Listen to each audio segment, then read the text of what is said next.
break up a couple of heads a night. Somebody give me a guillotine. I just might ride on my enemies. Thought can I fuck on my energy? Nowadays they just talk, but they talk about nothing. Nowadays everybody wanna say something. Goddamn, I'm the man and it feel like it. Give a damn about a hater when I feel like it. Not today, not today, not today, not tomorrow. Get out my way, please. I'm trying to get paid.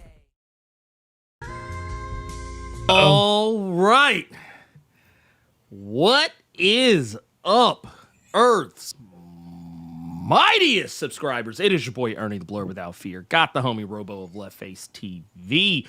Welcome to episode, man, we're getting really close, 98 of the Nerds of Culture podcast. You know the podcast, Robo. You know the one where we're the woke Breakfast Club, the woke Shade Room, the woke Justice Gang, the woke Argus. We're the woke New York undercover of YouTube. That's right. The woke League of Extraordinary Gentlemen. What else? I know I'm for all of those things. It's a lot of things. There's a lot of titles. We wear a lot of hats around here. If you think of the coolest groups out there, yeah, just put woke in front of it, and that's us. That's us. And you also can't forget. You're forgetting the most important recipe. The most important part of the recipe, though. What is it? I know. Go ahead, give it to them.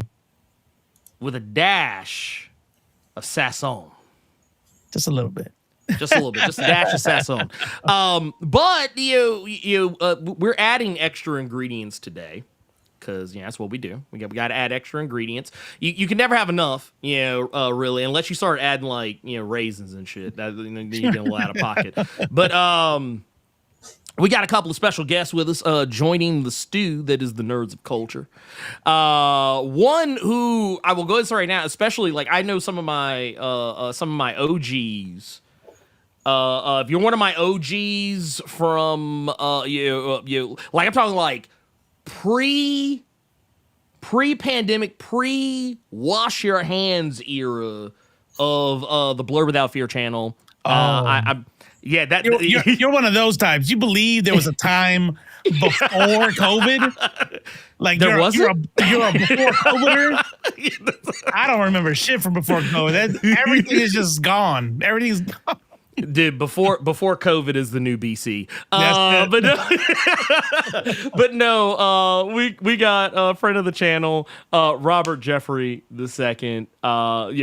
Which, by the way, welcome back. Welcome back. We appreciate you coming in, and we also because and this one we got a little bit of a mix. We got a mix of a familiar face and a new face. We also got Tony Cade with us as well, who if I remember correctly was the owner of Challenges. Yep, Challenges Comics here in Atlanta. Yes, out here holding it down. Thing for 30 years. Damn. When I was young and skinny. Neither one of those things now. Look, hey, we love to see it. We love to see it. Look, that's for a for a comic shop, but more specifically for a black owned comic shop. Yeah. That right there, that's goals right there. That's goals we're talking about right here. We love to see that type of stuff. Can I just say both your names sound fake? Think about it. Hold on. Hear me out. Tony's like, what? Wait a minute. I'm real. Listen to how it sounds. Like if I'm making like a movie and I'm making like superheroes or something, it's RJ2 and Tony Cade. Like you know what I mean? Like you guys have like Hollywood names. If you made it up, it's cool. So you could tell me. No, I was like that. I mean, I wish my pockets reflected that. Right. But no. I mean, I've heard like some like variations of that before because my middle name is Keith, so it's just like you got 3 first names. Or you it's just like okay, I can't help what I was named. So yeah, I've heard. Can live up to it. but you can't live up to it. I'll be killing these books. No. Hey, look, the dad jokes, there's no lies. There's no lies. Which we kind of briefly talked about this just before we came in. Mm-hmm. But talking back to, I want to see how many people are here that actually remember this. We were here before talking about Mind to Avenge, which was fantastic. And yeah, like I was literally telling Rob before we jumped in. I was like, man, I was like, dude, it was kind of funny. And you hit me up when you did, because I was like, man, I was kind of thinking like, man, what's going on with Rob right now? Because I was like, I want to see what's popping off. And I was like, oh, well, there you go. Yeah, now I know. I was like, he in my inbox. There you go. Come on in. So it's good to have you here. And you've got some pretty cool stuff that's going on, and you've been working on some pretty cool stuff, even between then and there. But right now, you've got a new series that you and Tony have put together, the Fox Chronicles, and I wanted to I wanted to talk to you guys about it, and and actually before we actually do, I do want to say just real quick. There's a Kickstarter going on right now.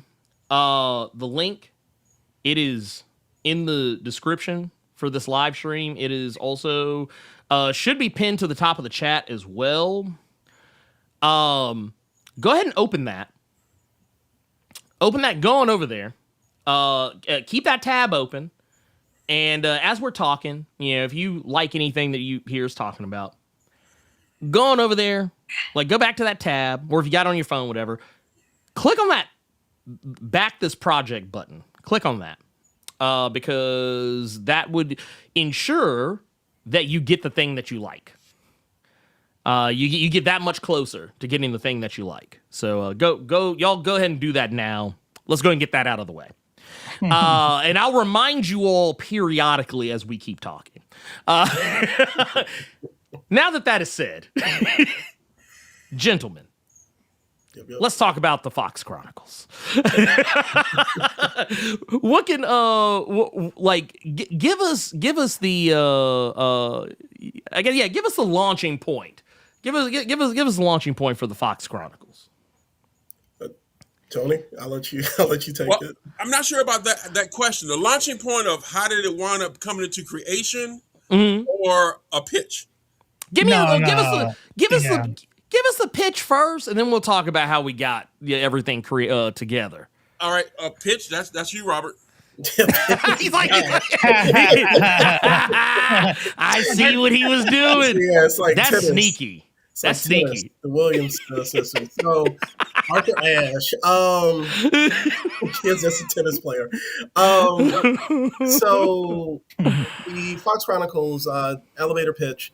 It's a story about a teenage girl from Atlanta, Georgia, in the near future, who it's not a case of her finding out she has like super abilities. She knows she has. Anything, she's been raised and trained to come into her the abilities that she has, but she decides to tackle the pandemic of human trafficking, which is still an issue in this near future story that we're telling. The thing is that her training that she's been on the path for has been for something that's much larger, like intergalactic in nature, but she decides to go against the grain and fight back against something that is, basically terrorizing our city, terrorizing Atlanta. So it's one of those, we call it if you're a fan of Far Sector, Ironheart, or Tomb Raider, it is our year one. It's all that combined, but it's our year one for this character. So she's starting out on the ground level, and it'll grow into something bigger, bigger from there. Okay. Well, the thing for me that I like, you said a couple of things. You said a couple of things that I want to address before we get into some of the other stuff. before we get into like how it all came together, because you mentioned something that, and I didn't think about it at the time. I didn't think about this at the time. So but you saying it made me go, yeah, I kind of get those vibes. You mentioned Far Sector, which I know a lot of people who follow this channel. Yeah, I'm fairly positive are all fans in some way, shape, form, or fashion to that story. One of the things that is really important about this is that you're getting something that is it's gonna scratch a lot of itches. I think you're gonna get that sci-fi vibe. You're gonna get a little bit of that fantasy. You're gonna get some of that kind of. I would even go as far as say even like a little bit of cyberpunk kind of in there. You're gonna see a lot that I think is gonna be really appealing. So without sacrificing the kids and cows either.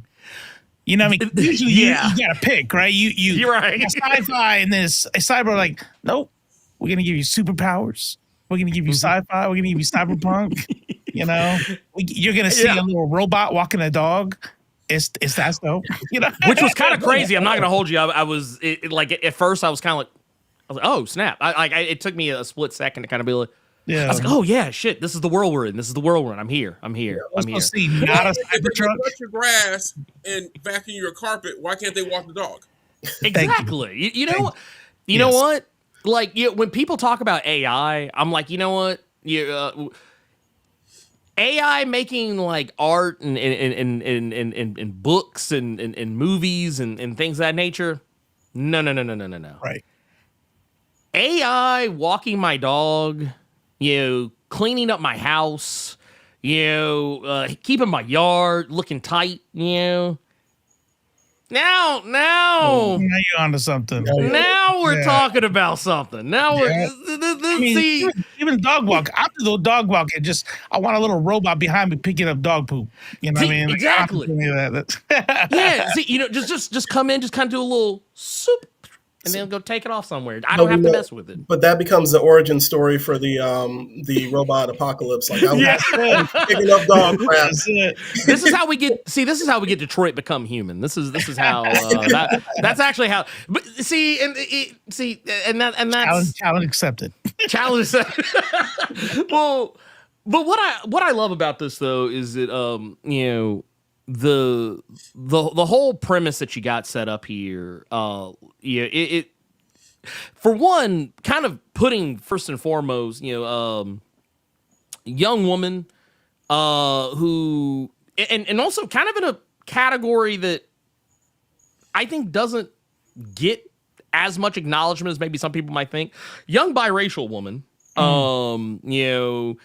and what she has about that later. Well, he's got this motherfucker.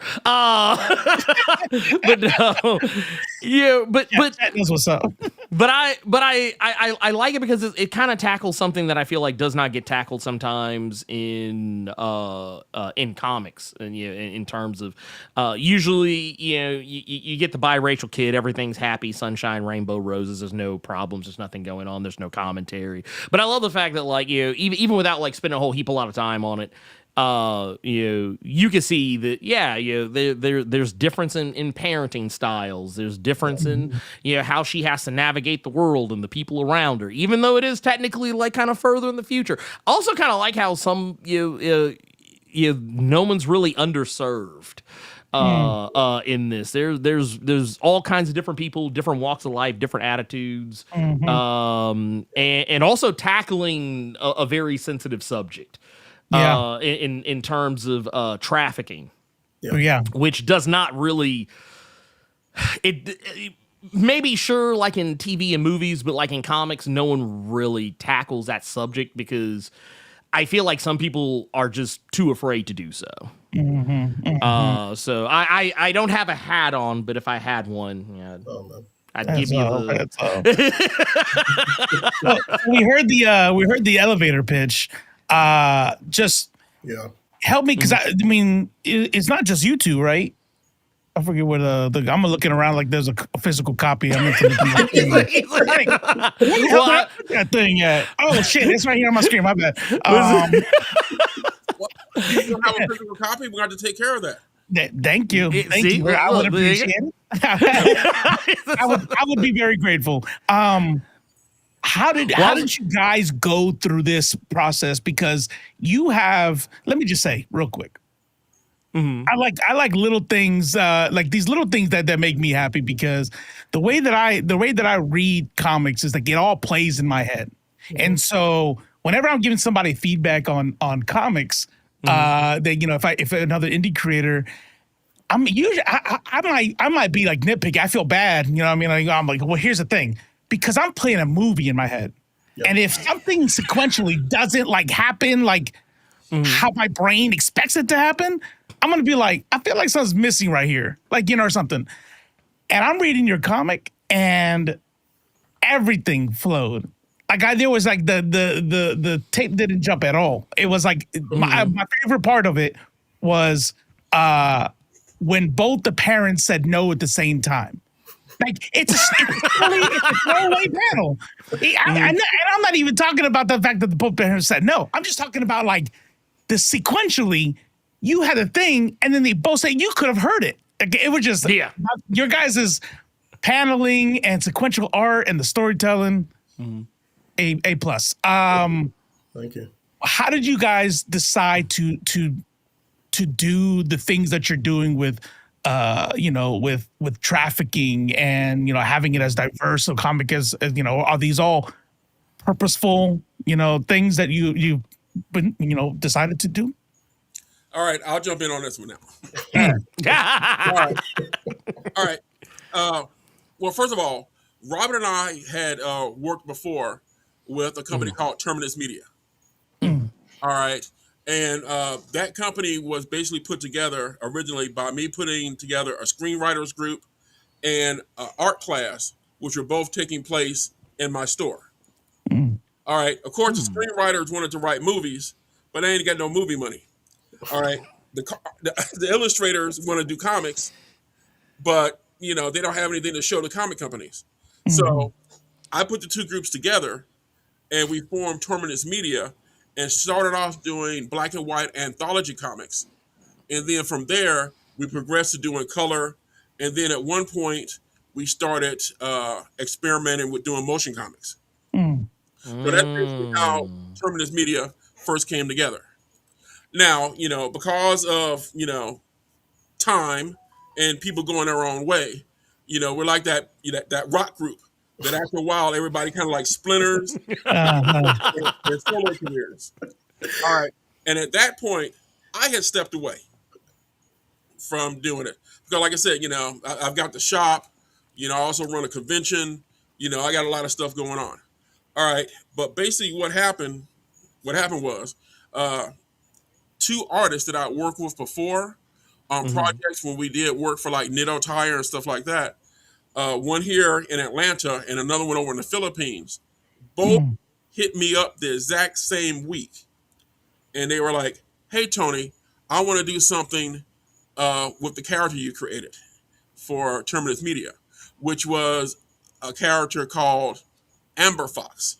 And she was basically like our combination of Doctor Who and Laura Croft. You know, I created her because we were doing all of these anthology stories, and she was a character that were linking all of these stories together into, you know, one universe. All right. And I was like, you guys really like that character, huh? And they were like, yeah, man, we want to do a story with that character. Then I was like, give me a minute.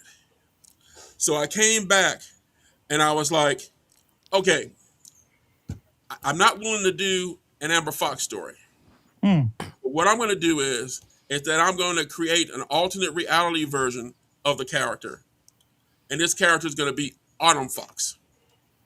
Okay. All right. We're going to have a completely new origin, completely new power set, but she's basically my version of Miles Morales to my previous Peter Parker.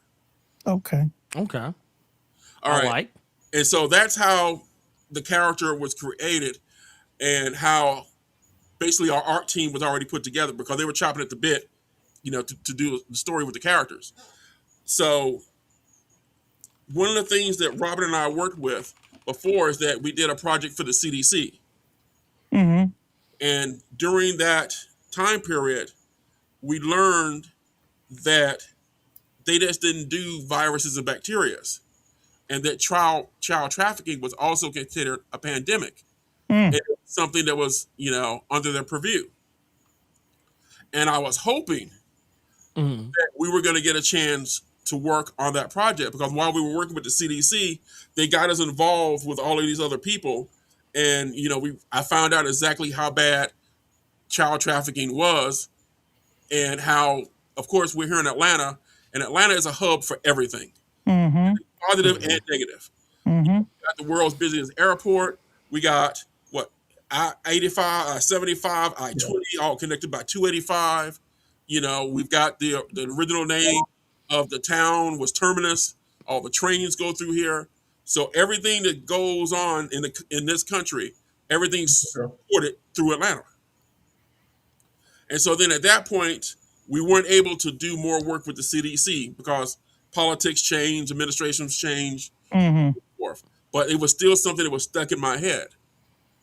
And that's when I came up with the concept of, this is a story that needs to be told, something that needs to be tackled. Mm-hmm. All right. And then, of course, I worked with Robert before, and Robert, as you know, is an awesome writer. And, besides his own personal training, he also got that DC training, which he won't share with nobody. So, the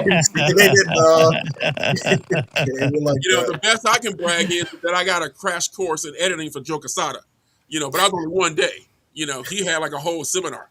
But, I had to reach out to him, and I told him the idea, and he loved it.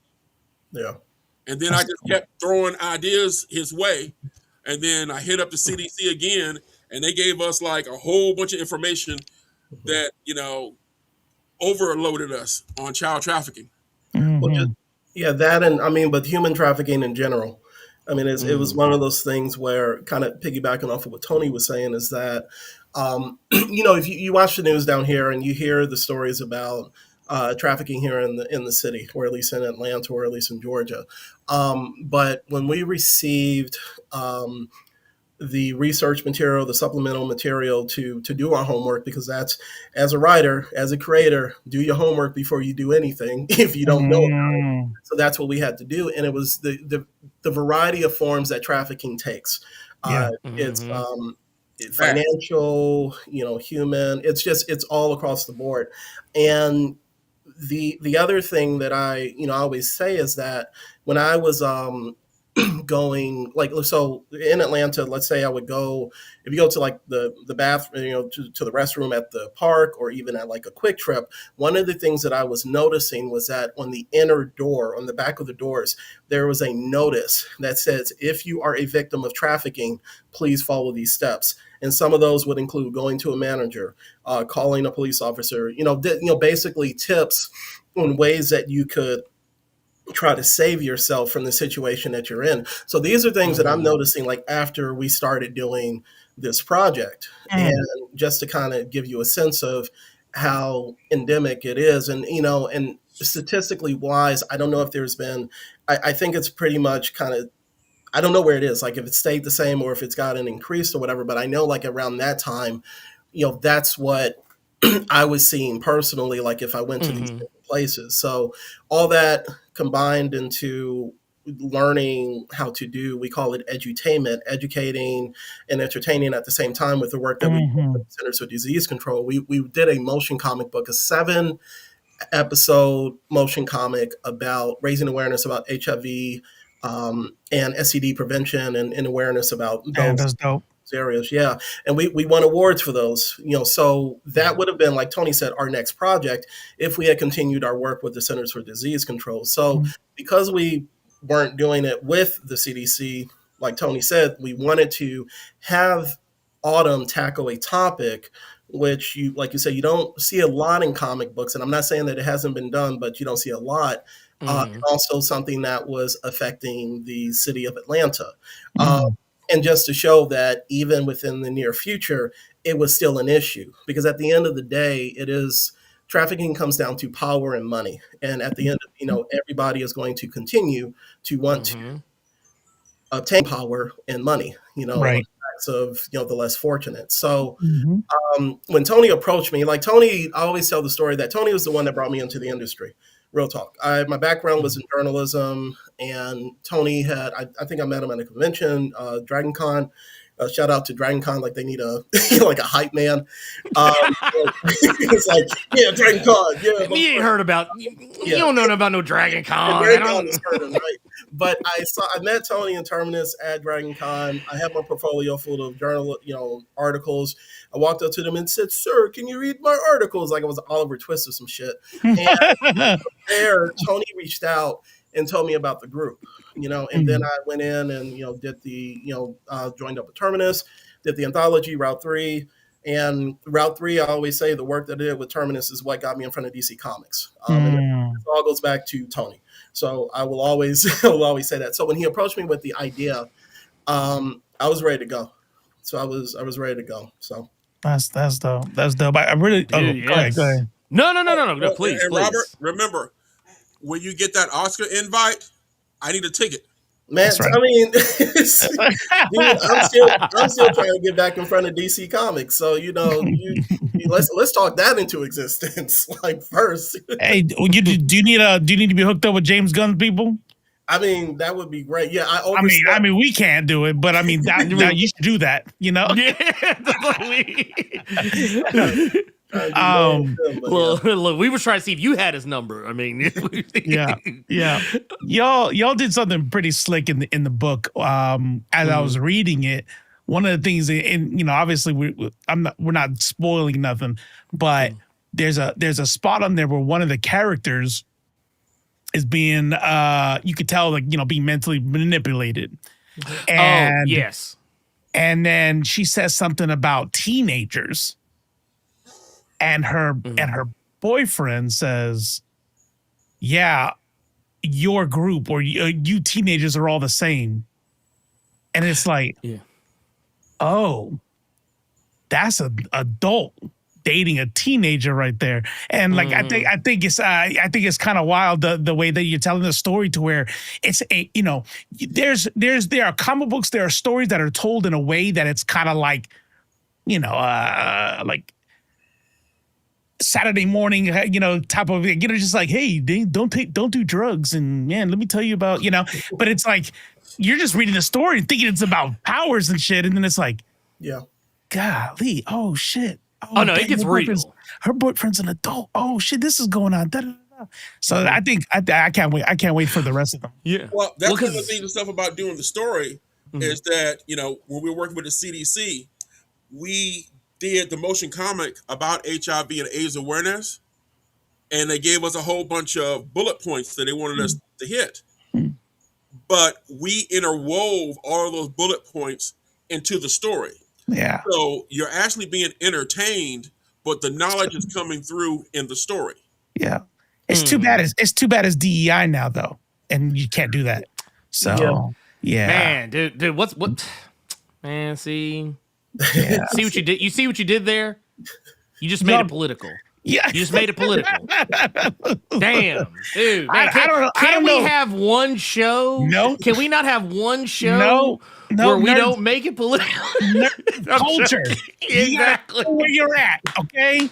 You just can't come on here thinking that nobody's going to bring up shit. Matter of fact, segue.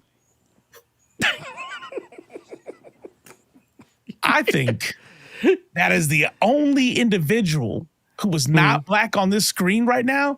Totally appropriate for me to add to make this comment.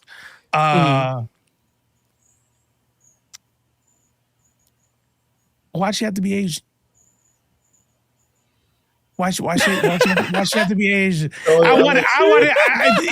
a running joke. Let me bring you in on the running joke. The running joke is it's not really a running joke, but it's a running joke. Is I call out every time I see, because I feel like white creators never want to show a black couple front and center, right? Because a black couple means that's black comics, or that's black this, that, right? And so every time I see it, I'm like, there it is.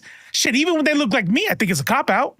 You know what I mean? Because there's black Latinos, you know what I mean? So I'm like, no, like, why? And then I pick up And then Ernie, I know it's gonna be Black creators. I'm like, bet that's what's up. Then we read it immediately. So you broke my heart a little bit. Why'd you do that? Tony. he's like, wait a minute. I don't know about you, but as far as I'm concerned, love is love. Don't get it. Don't. I don't want to see. I don't want to hear any cop outs. Just tell me what it is. her daddy black. You know, she raised in Atlanta. You know, Facts. she's black. She's Well, black. it's the one. No, It's the, 100%. well, no, it's the one drop rule. Look, and just so people know, I look, because I've been meaning to pull this up here. I'm gonna add this in, but just so people can kind of see. This is not about her. She's black. Okay, I got it. Please, just the non-black Puerto Rican dude. I know. Okay, I understand the irony, but can we haven't seen a love interest for the main character, and it may not be one. I don't know, or I haven't seen number 3 or 4 or 5. Can we make sure that her love interest is black?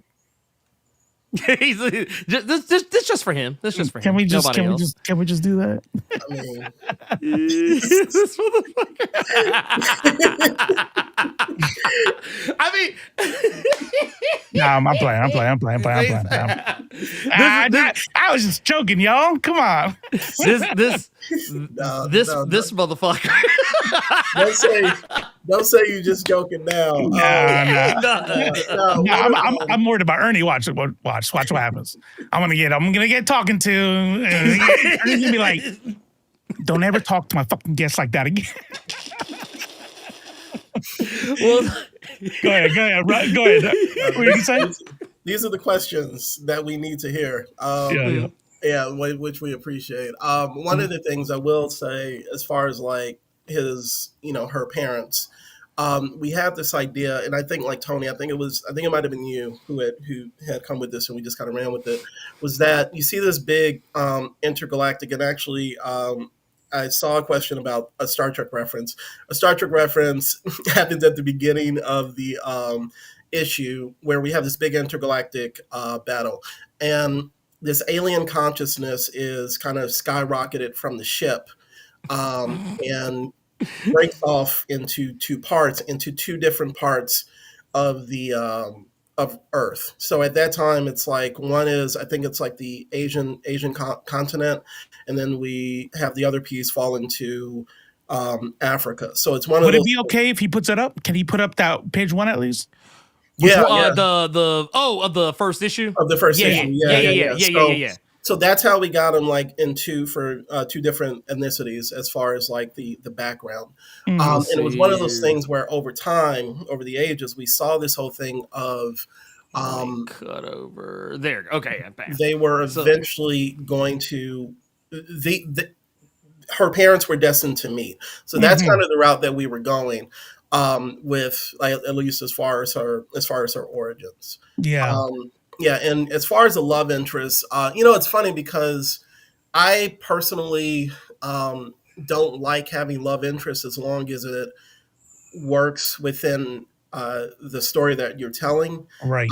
I get beyond irritated when it's either a guy or a lady who is just kind of shoehorned into the story. Right. And then they become they gain the ire of the fandom, and I don't think that's fair. So it's one of those things that if it works naturally for the story that we're telling, as far as her having a love interest, I'm all good for it. And Ernie will tell you with the work that he's seen from me before with me and with Mine to Avenge, Black love is always on display. So that's what's up.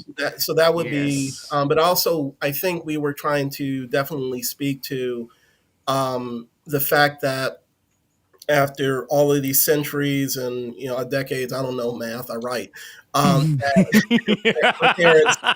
Her parents came together to create the savior of the universe. That's what's up. And to have a young black woman, a black teenage girl, being in that role is something that I think is very amazing. Yeah. With the intergalactic story that we're eventually going to tell. Yeah. But then also having her be the savior of all these people that she's saving in Atlanta. is also something beautiful. So That's that's my what's up. long-winded response. No. I agree. I like it, but I will tell you this much. I was avoiding saying this because I wasn't sure if it's spoiled, but we put the page up. Mm-hmm. I think I wasn't smart enough for page 1 because I had to read that like 3 times, and I was like, oh, I landed in Africa.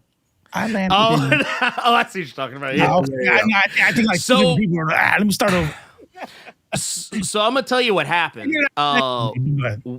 When I was reading it, because like I said, like you're like almost immediately off rip. It's one of those things that like I feel like depending on like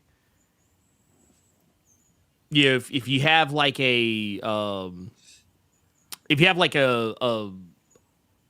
normal reading pattern of like random books with random like main characters like talking any like at any one given time, I think my brain was just hyper attuned.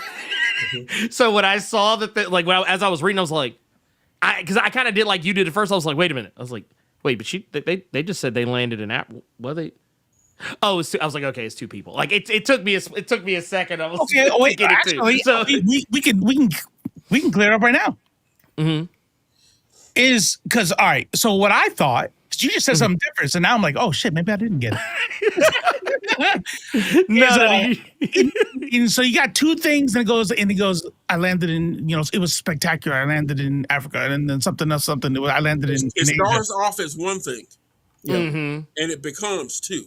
Right. So the I is you don't have to say who it is or whatever. We'll find out. You got to read it, but like that's a single being. Yeah. That 2 parts of their being goes into 2 different people. So that's one person starting to talk, right? Okay. All right. And then it splits, and then that's where you get the okay, this one lands over here, this one lands over there, and then it all kind of starts to. It's basically all an effort for like the one thing that becomes 2 to become the whole again. Yeah, like at least that was kind of where my mind was. Yeah. Okay, I mean, we were saying the same thing. Yeah. I'm just Okay. No, you're good. No. If you didn't like that part, you got to blame me. I'm the one that came up with it. No, I liked it. No. I came up with it. So listen, you're good. I'm the guy that annoys comic book readers because I like crazy like galactic shit, like this idea of a being who saves itself by splitting up and going into 2 people that are destined. Like that's badass. I like that a lot. The last time Robert and I were on screen together, both of us were wearing Star Trek paraphernalia. They wear the hoodie stuff, but that other time we were both just wearing Star Trek. Yeah. Actually, it's the division. Speaking of, we actually got us a $4.99 super chat from Fourth Wall. Basically said, Robert, are there any Star Trek references? The Fox Chronicles. Shout out. Y'all, everybody knows me as a Star Trek guy. I would say definitely with that space battle. That's a big part, but also using sci-fi to tackle a social issue like Star Trek does. And if a Star Trek fan tells you that Trek has never been about that, then you can tell them to kick triples. There you go. There you go, nerds. That was a thing. Yeah, that was that was Roddenberry. I mean, he had his faults, but that's what he was what he was shooting for. So but those 2 things, those 2 elements of the story, at least from my side of things, that's Trek, the Trek you might find in the story. How dare you claim that the show that literally had an episode with people who were split down the middle, black on one side, white on the other, white on one side, black on the other, and they couldn't get along. How dare you assert that had anything to do with race? How dare you? I'm How sorry. Aliens, man. dare you, man? No. Oh, and don't forget about the interracial kiss. The first one. Yeah, I'm about to say the first. generation kids on television. I mean, television had only been around for like 32 minutes at a time, but that actually was a big I deal. mean, look, it's a. I always. I try to make a joke, and I'm like, oh, why am I doing that? Why am I trying to minimize something so badass? And so I apologize. Can we play the violin music real quick? I gotta. Wait a minute. I you know what? I don't know if I have any violin, but I tell you what, I'll do like a little. There you go. You can have that one. There you go. Y'all got sound effects. All right. Y'all got sound effects on this piece. Right? I mean, hey, we got to have something. We got to have something. But I do want to say that I really dug the angles that y'all are tackling the story, because I mean it is like a grand kind of like it's the beginnings of like a sci-fi epic, but it's also got a grounding in scope as well. And I also say too, I think every young hero is kind of defined by how they choose to tackle problems. It's kind of like what was it? Like you've got the classic Peter Parker, great power, great responsibility, all that stuff. You've also got characters like Miles Morales and Kamala Khan, so on and so on and so forth, that all have like they have that moment where it's like, hey, no, I got to do the right thing. This is the stuff that we need to be doing. Like people are telling me I need to be doing this and need to do that, but no, I got to do this. I got to do this. This is me. And I like how Autumn kind of tackles a very similar situation that pops up in really kind of between both issue 1 and 2. Yeah. And I think that's actually something we really haven't even really talked about is Autumn is pretty much the focal point, but there's another character who's also kind of in the background with Autumn and kind of trying to act as a mentor style figure, right. but also kind of at the same time almost more like just another parent. but coming at things from a very different angle than maybe what her birth parents would actually do. And here I want to pull this up just to kind of so people know what we're talking about here, but like kind of like right around in here we've got her mentor who's basically like out here like, hey, get these reps in. Yeah, man, you cut your time in half, but it was all right. I mean, I thought you were talking about Ghost Dude. Him too. But like I was curious to know too, like, so y'all got a problem with her brother? No, not at all. No, I don't have a problem with him. What I was saying is I kind of liked how he kind of has this the way that he kind of coaches and mentors her. It's like it's like, okay, yeah, parents they clearly want her to do like one specific thing. Hey, go to school, get your grades right, act right, don't make a whole heap of a lot of noise, whatever, be where you say you're gonna be. But then this is like, nah, man, lie. So, okay. Like he kind of reminds me. He kind of reminds me like you'll see that Kermit the Frog joint where he's got the hood on. Yeah, like he's the motherfucker with the hood on. He's like, no, do that shit. He's like, do it. No, go to the gym. That shit gave me PTSD. When he said like, yeah, that's nice. You cut it in half. Like every instructor I've ever had in my life, like, that wasn't good enough for you? Nah, you did that last week. Do better now, And then you have Ghost Dad out there acting like a whole Omni-Man.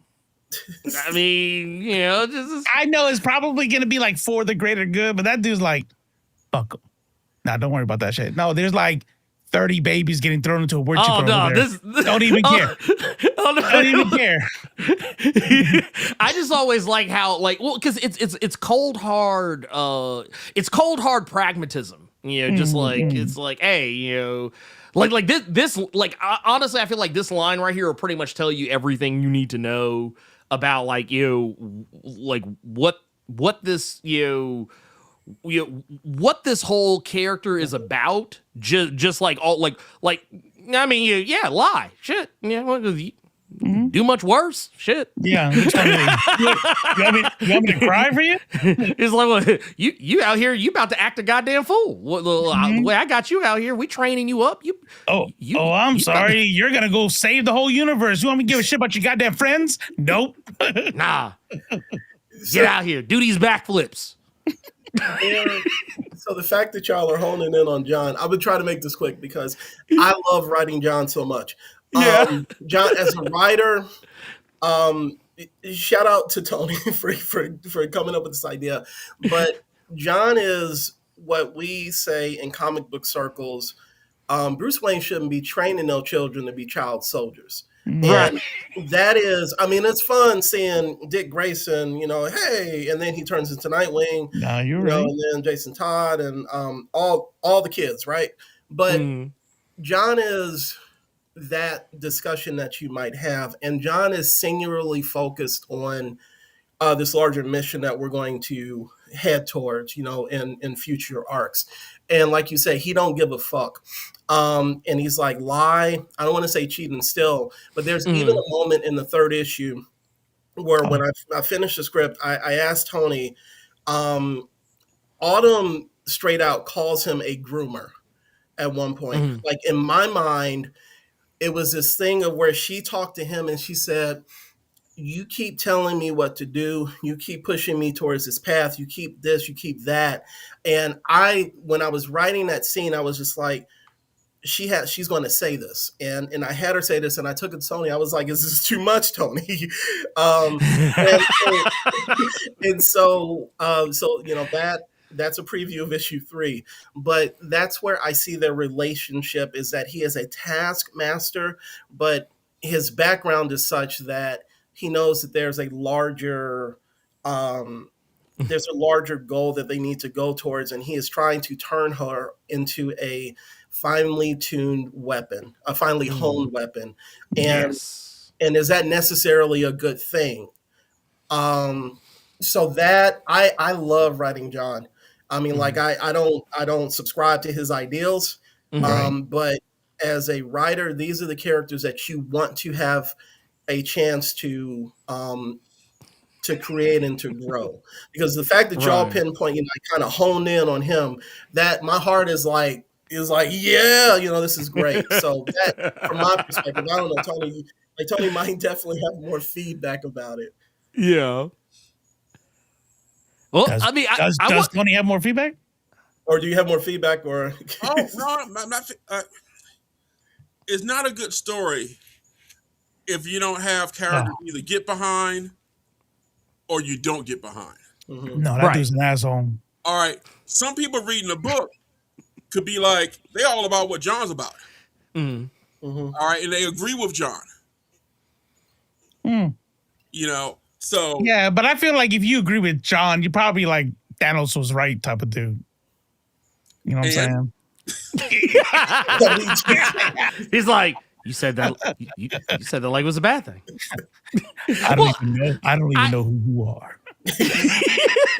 Well, I mean, I can tell you where I come from with it. It's one of those things where, especially when you're talking about writing a character, you have to write characters that come from some very different avenues, some very different ways of thinking. Otherwise, you just have a bunch of protagonists or a bunch of good guys, or whatever. You got to have some characters that kind of think outside the box, kind of shake things up. And there's some characters that you're gonna love to love. There's gonna be some characters you love to hate. There's gonna be some characters that you love to keep your eye on because they're on that bullshit.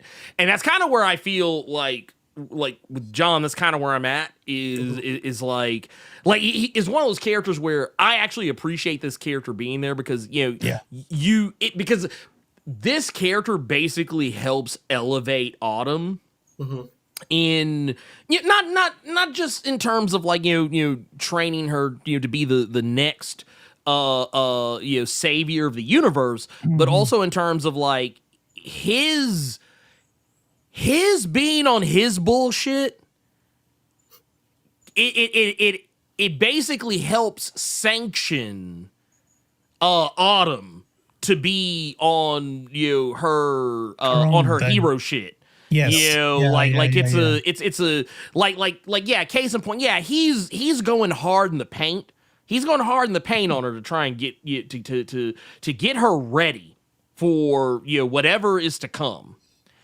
And at the same time, as much as he pushes, much as he pushes her to do that, she's gonna pull. But she's gonna pull in her own direction, and I kind of like that. That's the type of mentor. What was it? Man, it might not be the best example, but it's the only one that's in my head right now. I always think back to like Dragon Ball Z. Dragon Ball Z. You got Gohan, and you got the greatest dad that ever lived, Piccolo. But Piccolo wasn't just like sparing Gohan's feelings. He's like, no, get your ass out there. You got to fight. Your daddy ain't gonna teach you. I'm gonna teach you. He's like, look, you gonna have to eat this special beam cannon. Look, I'm sorry. There's no other way around this. If you don't eat this special beam cannon at least 10 times a day, how are you gonna fight? How are you gonna fight these bad guys? How are you gonna fight the Saiyans? How are you gonna fight Frieza? How are you gonna fight Cell? You're gonna have to take some of these moves. I'm gonna have to beat the Namek into you. I'm gonna have to beat you so bad you're gonna start dressing like me. and once I do, you're gonna be better than your daddy. Yeah. Let me make something. Let me clarify something real quick though. First of all, Chad, I do not think this character is a villain. It's not written as a villain. It's not a villain. It's no one. You're not going to ever be confused with this person being a villain. What the person is ultra mega pragmatic because they know what's really at stake here. But I just wanted to clarify that I'm not talking about how hard he is on her. I'm talking about she straight up says we should stop these human trafficking. We have this power. We could do so. We could save them. And he's like, don't care, not my problem. And I'm like, it's at that point where I'm like you said though, like seeing that where it kind of makes you kind of like, oh shit, yeah. I mean, like, would I stop human trafficking? Would I take the time to stop human trafficking if the existence of everything that exists is on the line? You know what I mean? Like just save the whole universe. And it's like, man, that's right. So yeah, it makes you think. I like the character. I'm talking shit, but I like him. And I want to clarify too that like, I mean, you don't get this by being nice. Like you look, he's like had he not been putting his foot in her ass, like she probably wouldn't be this cold. She's out here cutting off heads, beating asses, like going solo dolo out here, just putting the stomp on folks. I don't know if you get that without John. She goes, these blades aren't working. They works. No, what? It's like, oh snap! Wait! Oh shit! Hey, and you're gonna figure it out, or is about to be a lot of pain right now? Oh yeah. Well, and also you can tell, like right here, like right here. This is when you know it got good to her. She was like, oh yeah. Okay, all right, yeah. I'm out here. Okay, yeah. These blades, they doing something. They was bullshitting at first, but now. Yeah, we own something now. Okay, yeah. Wait till you see her in issue 3. That's what's up. Well, it's funny because Tony was like, we don't have enough action in issues 1 and 2. And I was like, I got something for you then. All right. I went, whatever anyways, it's good. And we have a preview page on the Kickstarter page from issue 3. It's inks, pencils and inks, but it represents like how we're stepping it up, especially on the action front. I apologize if you answer this on the Kickstarter, but how many do you have planned? Like where are you going out to, 5 or? Or what? Like for the first go. 4.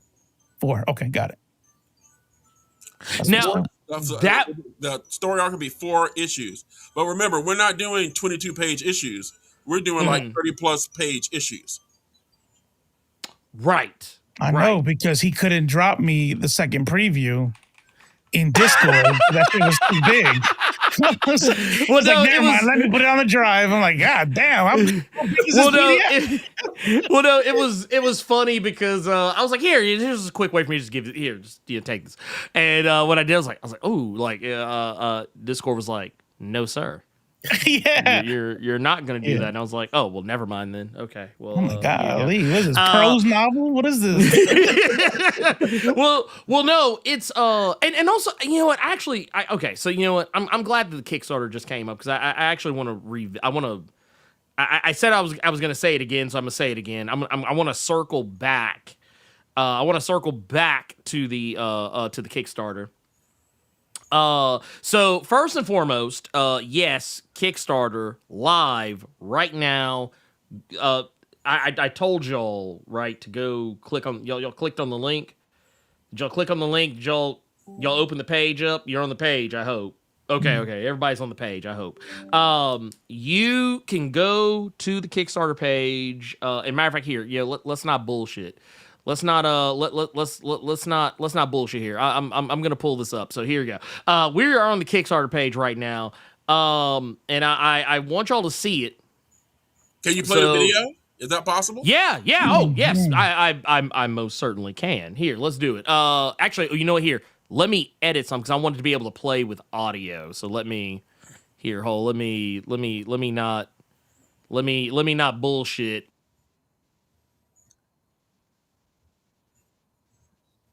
Oh, and just for a teaser out there, especially for people who are video game fans, listen to the voice and see if you can tell, who it is. Oh, let me move this. I removed me by accident. I'm a professional. Don't mind me. I'm a professional. Don't worry about it. I got this. I know what I'm doing. Maybe. Possibly, I don't know. Well, I'll deal with that later. Let me share my screen, and we're gonna pull this up. I'm gonna get this window in here, and yes, also share audio. Bam! Look at that. See, we are totally professionals here. Yes, sir. Okay, now let's see. Let's see. Y'all should be able to. In the near future, a teenager from Atlanta, Georgia, Go ahead, Autumn Eddie. Fox, uses her newfound abilities and powers to combat human trafficking. The Fox Chronicles is a coming-of-age story about a young girl's fight to save the forgotten and find her place in this galaxy-spanning adventure. The story highlights a pressing issue of today and shows how one young woman seeks to use her power to create change. If you enjoy stories like Far Sector, Ironheart, Nubia, and Netflix's Voltron Legendary Defender, this series is for you. Please support and share this campaign so we can bring this story to readers like you. Thanks for your support.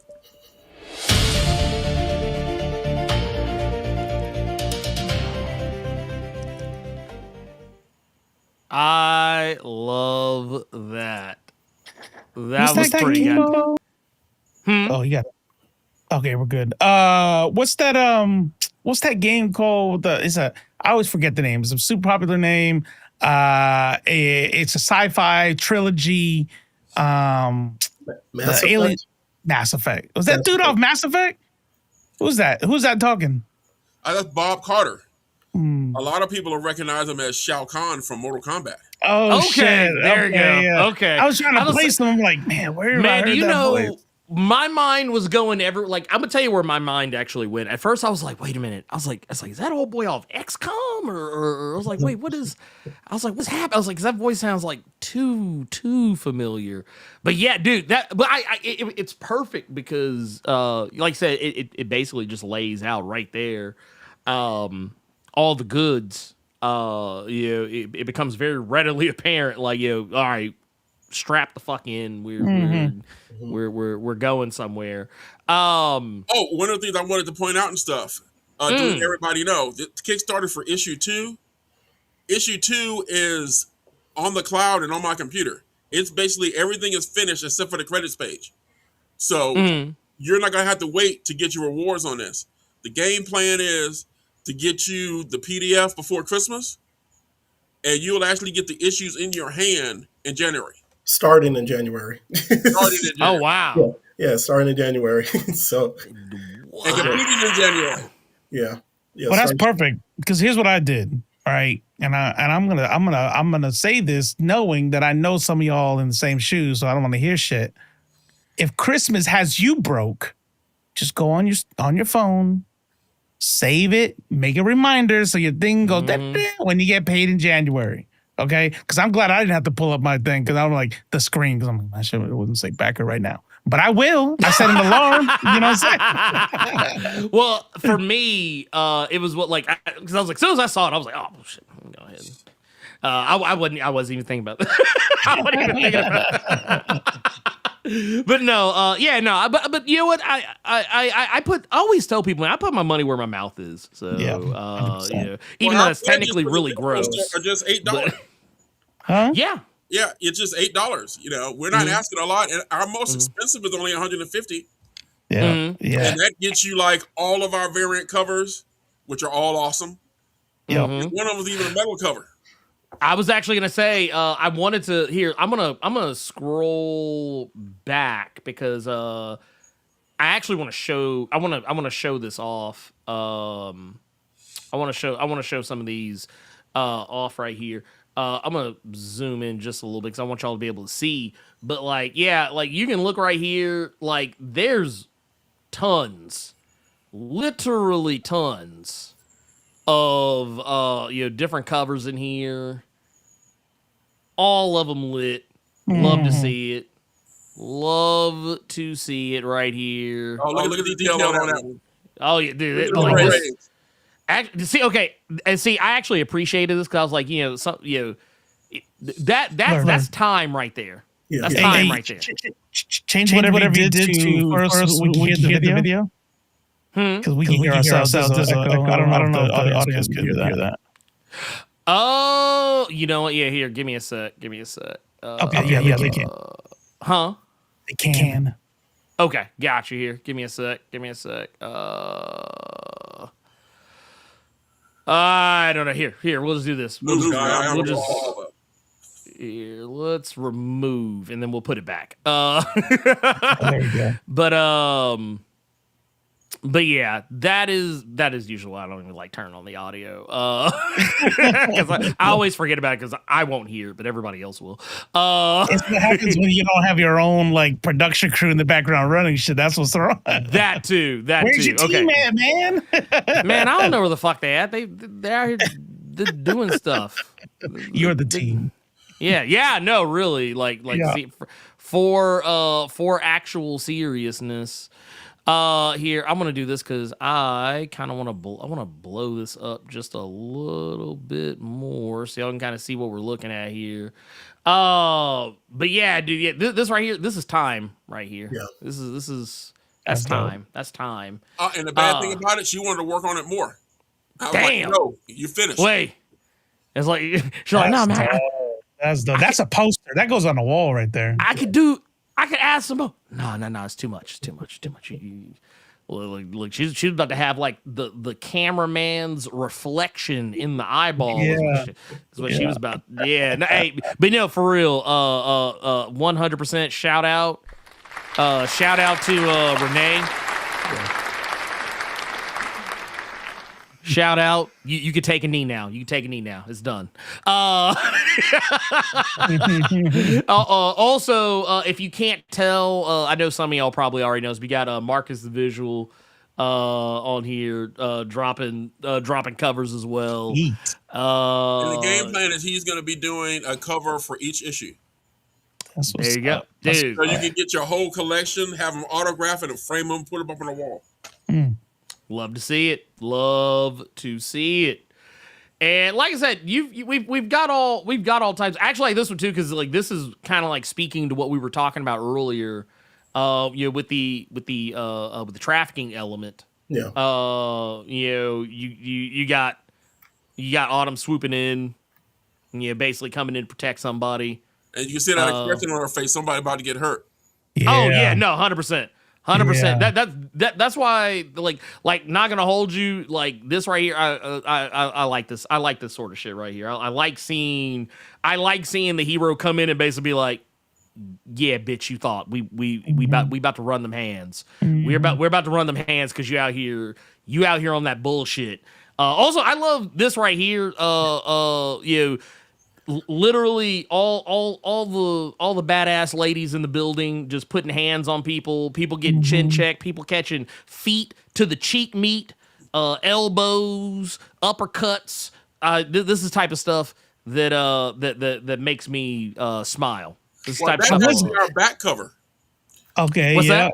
Stuff I realized and stuff, being Mm-hmm. a comic shop owner, people always pick up the comic books and they look on the back, expecting to see something like the jacket of a book cover. And most of the time, there's nothing back there except for like ass or something like that. So I did this. That was cool. To be something on the back cover. I like that. That cover reminded me. I was almost gonna be mad because I saw a cop on there and it's ACAB all day for me. I just gotta speak for myself. And then I saw she was special victims. Like, It's like, it could be special victims, I guess. Nah. It's like, all right, Mariska, we got you. Yeah, this is dope. Yeah, I love it. I absolutely love the and here I want to bring this because we actually got, I think because those were all for issue 2. Yeah, those are covers for issue 2. We also have these right here for the first one, which I also wanted to show. You can pick these up, like just looking good. I really like this one right here. This one's pretty damn dope. Yeah. Robert's favorite by Sheldon Mitchell. Yes, yes. Also, man, shout out to the homie Andrew Dollhouse on the colors here, which love to see it. Love to see it. We got that we got that visual love right here. We got that Marcus visual in here. Out here, like I said, we were talking about getting a cover for each book. This is here. You got you another one right here. Boom, cut the check.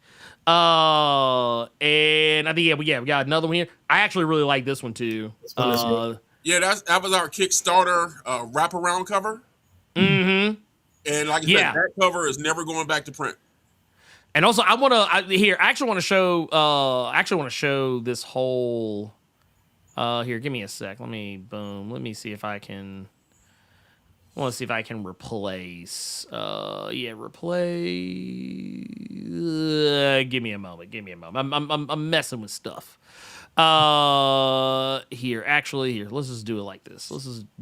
For right now, and then bam, entire screen. That's how we live. Boom. Right there. This is, if y'all want to see like the full, like that's money right there. That is absolute money right there. This cover is like, and just here I want to get in here. I want to get into the meat of this. Like, look at that. Look at the hair. Look here. Y'all don't believe me. Look at that. Look at that. Look at that. Look at that. You know how long that takes? Forever. That takes forever. You probably had to tell them to stop too. Like, look, man, calm down. What was the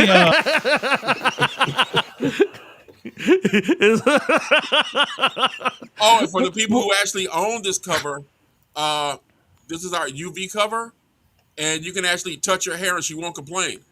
Shit. Look at that. Man, you even got something for white people. That's dope. Damn. That's dope. They're like, ooh, this is one I can actually. It's like you can touch that one. Don't come over here though. Don't come over here. You can touch that one. So what prompts did you use to make that cover? Repeat that. What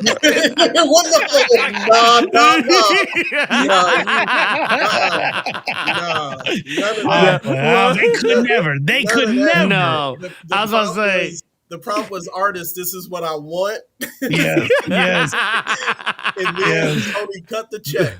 Yeah. It's like, hey, There is no AI stuff in this. Nah, they ain't no AI.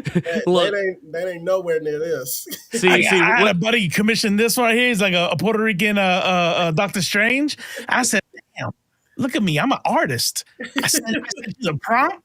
You look what you did for me. I'm an artist now. I always love I always love getting into it with the AI bros. I always love it because it's always like, no man, I'm an artist too. And it's just like, man, look, just because you went into the McDonald's and typed in what you wanted on the kiosk, don't make you the goddamn chef. You didn't. Just because you went there and say,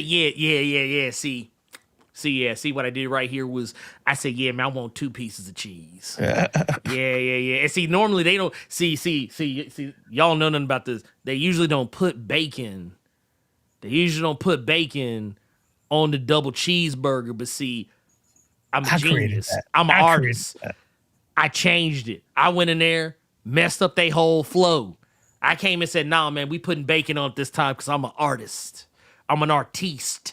And you can't sit there and be like, yeah, man. Like you take that to fucking Gordon Ramsay and see how fast you get flamed. That's why I always have to laugh when I see these people try to cope and call themselves artists when they clearly are not. Hey, I think speaking of artists, Levester the Samurai dropped you a little note. Oh, so we can see the art that is your singing voice. That's Oh yeah, he did. Let me pull this up, y'all. Give me. Oh, I gotta. Well, There you go. I just I don't know if I've ever heard you do it with guests here, so like I just wanted to make sure everybody got. I think I did it once. But yeah, we'll make sure. Levester the Samurai said, gonna miss the show, but let's make sure Robo hears the song. Have a good one, fellas, and don't forget to like and hype. Man, see, that's important. That part's important. See, Levester out here making sure we getting taken care of out here. So I just want to say thank you. Thank you for that. 1999 super chat. And man, go and handle your business. We appreciate you, Pip. Thank you so much for the love and support. That was amazing. I do what I can. I have my moments. How long has that been going? Like 4 or 5 years? Yeah, probably give or take. Yeah, it's crazy. That's pretty dope. That's pretty dope. It was funny too because it was it actually initially started with some bullshit I did just to be funny, but it just kind of hung around. And now people get mad like I gave you $19.99. You didn't say. Hey, you didn't do the thing. Like I want my money back.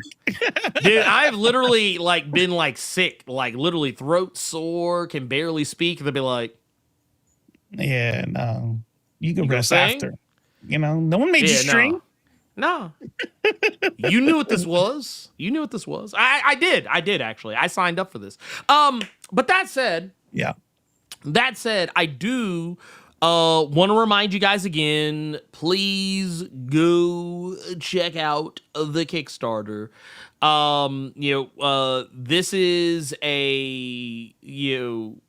This is one of those things where I see y'all say it all the time. I see people say it all the time. I can't.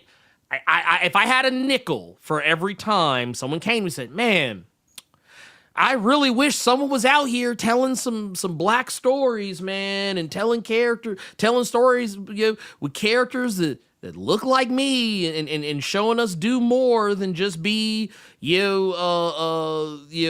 electrical Negro or like a pimp or or a basketball player, some kind of sports thing. Man, I really would like it if we got some more representation out here. Well, guess what? I'm putting it directly in front of your faces, and well,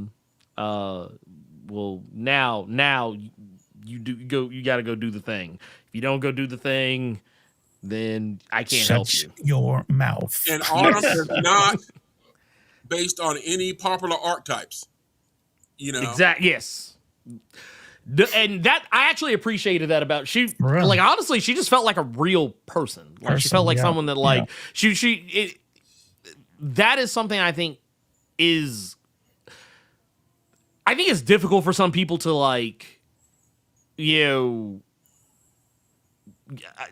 figure out how to do, because like people are so used to trying to create like these larger than life characters, but sometimes they forget that larger than life character also kind of has to be a person, and that person has to like, like one of my favorite games is to play is Nobody Talks Like That. And it's like, and whenever I get to play that game, I know someone has messed up. But what I appreciated was that like when she spoke, I never felt like she was talking in a way that made no sense, or even if you're like taking into account like a more future setting or a more like fantastical setting, it was like I never felt like she wasn't a person. She. I don't know. I mean, I probably know my fair share of Autumns, in just in terms of like attitude and how they carry themselves. But well, we had a lot of females on the creative team, for the books. So they were there making sure we stayed in check, and we asked opinions. And what did you guys think? That's important. That is very important. It's I like I said, I like it. I like this book a lot. Clearly, I liked it. Well, for one, I'm taking the time to talk to y'all about it and talk to y'all about it, in front of other people, and also backed it. So I mean, clearly, but I just want to remind everybody, like I said, consider dropping in. Like I said, you can. What was it? I think. If you wanted, I think, you can literally get in on this, for pretty reasonable prices. I would say $8 is like, that, I mean, come on, that's easy. That's literally easy. But like I said, you can, and if you want to get both, it's like, what is it? $14, and that's if you just want to go digital. I was a mad lad and said I want a physical copy, but that's why right. I'm out here. I'm out here trying to get super combos and shit. But hey, if you're a fan of Marcus Williams, remember to go ahead and get that Marcus Williams combo where you get 1 and 2 by Marcus Williams. There you go. Like I said, it's look. These are the rules. These are just the rules, man. I'm just out here playing by them. So I'm trying to get a girls poster. That one's wild. That's some our germ level stuff right there. I like that. Yeah, that like honestly, man, I can only imagine how much her hand hurt. Right. I look at it like, damn, that shit looks real. Respect on Fritz Kasa's name, by the way.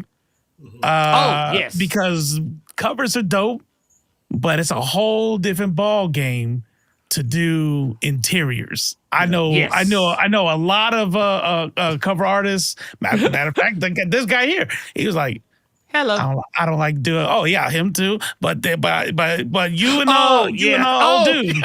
Drums you were pointed up. Yeah, no, I'm sorry. I was pointing it.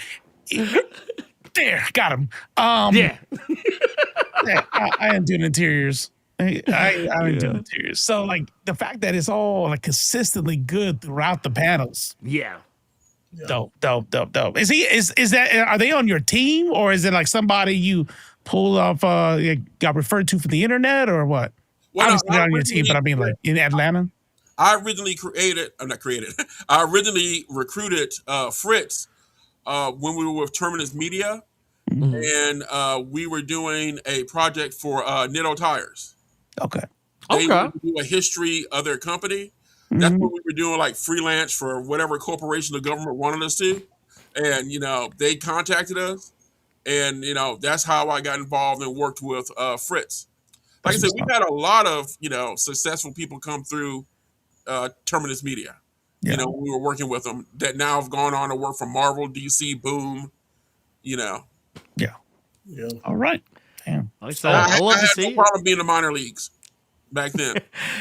I mean, well, honestly, I think there is a lot of like hidden gem talent, that's down there, kind of in the mud, where people don't really like think to look, like people that are coming up that they're badasses, they just haven't been given an opportunity to actually like prove themselves or like show what they're worth. Like I said, I see it all the time, and I often tell people like some of the best people out there. I mean, yeah, don't get me wrong, I like all those those big heavy hitter names that we have in comics today, but there's some bad motherfuckers out there that are just waiting for someone to like be like, hey, discover me. Yeah, like I quite literally, as I scroll through the internet and whenever I'm on socials or whatever, there's always someone that's kind of like, man, put me in, coach. Just put me in. And like it's like, oh damn, this is a bad motherfucker right here. Okay, all right, yeah, go on. And like like I said, I like that. I actually really appreciate the y'all kind of stuck by that talent that y'all had come across, and like I said, clearly it's in my opinion, it worked out to the best. But like I said, I was so happy we were able to work with people like Sean Damian Hill before he became famous. Yeah, I was gonna say that was another name that I was like, oh shit. I was like, okay, all right, y'all. Yeah, and Sean Damian Hill's a bad motherfucker. So I mean, who published him first? It was us. It was Terminus with he did an Autumn Fox story, and then became the series artist on Route 3. And as far as I'm concerned, still the series artist. But yeah, I got my start working with him, and to see where his career has gone with major publishers is beautiful. It's beautiful. So, and then we had for Route 3 we had Anthony Piper doing the covers. Yeah. So yeah, that like I said, just it's I don't know. I always find it funny how those things like kind of work. I was like, oh man, dude, look, see, you're like, man, Back for That Person was like, for the like a name that you would recognize. Like, man, here's where they were, man. It's like I don't know. I love to see that sort of stuff. I guess one last thing, and I want to always like giving people this opportunity to do so. Like I said, we're talking about the Kickstarter, obviously, but give y'all an opportunity to give that last pitch. For the people, like for whatever reason, if anybody is watching this right now, if for whatever reason you're still like on the fence or or whatever, you're just nothing we have said has convinced you yet. I don't know how, but weird. But unsubscribe. What would be that last? No, I'm playing. It's like, you know what? I don't like being called out. Yeah. Well, you be all right. Look, then you're at the wrong channel because I call five. I'm a call. But no, give us that last pitch for the people. No, you go first because you threw me to the wolves in the first one. So he's like, no, skip you back to me. All right, support the Fox Chronicles. It's a great story. It's got a purpose, and I need to finish paying the creative team. And I haven't even paid Robert for issue 4. And Robert wants to get paid for issue 4. So that's real. I like that. That's real right there. Like, hey, wait, it's important. It's dope, and I'm trying to pay some goddamn bills. Do the goddamn Kickstarter. Like I said, as you can see, the product is great. The product is awesome. It is. We're putting out quality work. Yeah. Everybody says they want quality work. Unfortunately, we need some help to give you the quality work. It takes quality work money. That's right. To get That's quality right. work. I mean, that's a fact. Yeah, that can't even be denied. So, no, that's a fact. And I guess if I don't know if Robert wants to add anything to that, but I mean, I can't. I mean, I think it was to a point that Arnie had mentioned before. I'm in countless Blerd centric Facebook groups, and a common thread that keeps coming up is, why don't we have books with us at the forefront, or at least like ongoing, like outside of, because we have some really good books. And I am not doubting that, but not, I always say, like, not in the same amount as you might see on other sides of the coin. So this is us giving what y'all are asking for. And I've been doing this for like 20 plus years. I don't know how much more we can give, and how many more ways y'all can keep asking for it. It is a quality work. It is well written. I will toot my own horn. It is well drawn. The covers are fire. You saw it. And it could hold its own, I think, with anything from the big two. Better. That's somebody who has written for one of the big two.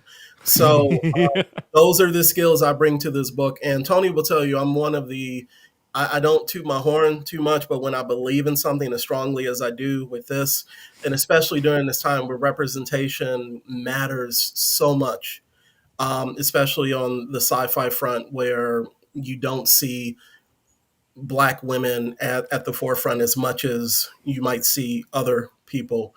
I think this matters. And also, she kicks ass. She be breaking arms, cutting off heads, and kicking the asses of human traffickers. So, I mean, if you can't get behind that, I don't know what you can. So, Merry You're Christmas. in the wrong place. That should be a Christmas present for y'all. You got to back issue 2 so you can get issue 3, because she's gonna be doing some stuff that would make Daredevil and Batman go, damn. Yeah. It's like, man, can we get her on the Justice League? It's important. This book is important on a variety of fronts, and at the end of the day, it helps to pay bills too. I mean, real talk. So, like I said, I couldn't endorse it more if I tried. And like I said, and also I want to add a little something, because you kind of allude to something that Robo mentioned earlier. Yeah, I know some people are like, oh, well, what if I ain't got it today? Well, here's the thing, take the link, take the link. Share it. All of these, because and I know a lot of y'all are a part of these blurred groups, nerd groups, as general comics fans groups. Take that link, share. I don't care where you are. Like, are you on Instagram or on Threads? You're on Facebook. God help you. You might still be on Twitter. I don't know. But or you're on Reddit or somewhere. Share that link. And like I said, if everyone right here, right now shares the link, that's potentially more people that get put on game to something like this that didn't know it existed. Yeah. And that goes a long way. So I'll be doing my due diligence. Thank you. All I am asking of you all, my gentle viewers and listeners, is to do the same. And yeah, with that, you know what? We're actually going to cut bait early today because your boy is tired. We were talking about not like people being tired and hands hurting and doing art. I have some art that I gotta go do, so I'm gonna go do that. And we'll be back next week. I don't know what we're gonna talk about next week, but y'all will we'll figure it out. We usually figure it out like the day before. Might be the day of. You never know. Sometimes it just be like that. And yeah, thank you again. Thank you again, Robert. Thank you again, Tony. For taking the time to sit and talk with us about this. and hopefully, you'll we'll get to have y'all back again to talk about issue 3. That's I want to put that out in the ether. Yeah, so we could. Yeah, we're manifesting. We're manifesting right now. Yes. I need to see the Fox Chronicles #3. That's all. That's what I'm trying to tell y'all. And yeah, you know what? Until next time, I'm not gonna do the usual intro because I didn't upload it. I kind of slick forgot. So all I will say is this: go back Fox Chronicles right now on Kickstarter. In the link, do it, or I'm gonna come to your house and I'm gonna rip up all those X-Men.